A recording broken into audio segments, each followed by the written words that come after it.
Hello साथीहरु, good morning, नमस्ते छ तपाईं सबैहरुलाई र तपाईलाई फेरि पनि वेलकम गर्दैछु मेरो सानोबडा भिडियोमा।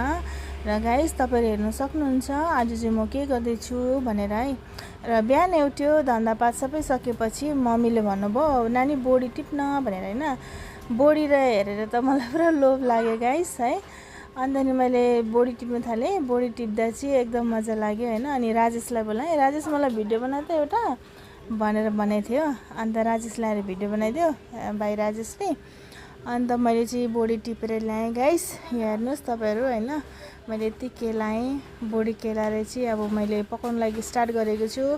तपाईहरुलाई कस्तो लाग्छ मेरो रेसिपी हेरिदिनुस् होला है। तर खाँदा त कस्तो मिठो भएको थियो है गाइस, किनकि घरकै बोडी पकाएर हैन मजाले बनाएको त अनि एकदम मिठो लाग्यो। र तपाईहरु हेर्दै गर्नुहोस्। र मैले चाहिँ सुकेको खुर्सानी र प्याज है त्यसलाई मजाले तेलमा फ्राई गरेँ। त्यसको बादमा चाहिँ मैले जिन्जर गार्लिकको पेस्ट, अदुवा र लसुनको पेस्ट पनि बनाएँ।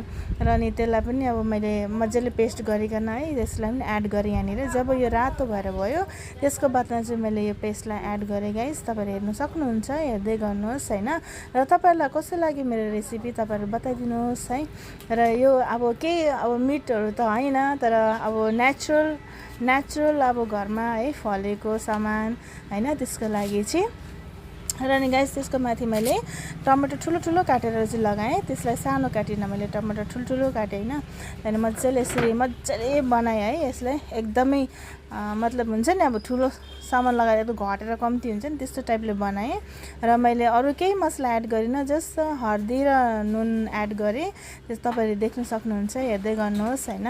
र नि यसरी एड गरेर चाहिँ मजाले बनाएँ गाइस हैन। मजाले बनाएर चाहिँ त्यसलाई मैले रोटी र उयसको लागि चाहिँ मैले एड गरेको थिएँ।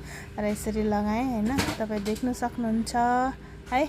मजा लाग्यो क्या घरको सब्जी अब ल्याएर पकाएर घरमै खानु कस्तो मजा हुन्छ। बजारमा पनि कति किन्नुपर्छ, यतिको नै 50-60 रुपैयाँ चाहिन्छ। हेर्नुहोस् त गाइस, क्या मजा कलर भयो हैन।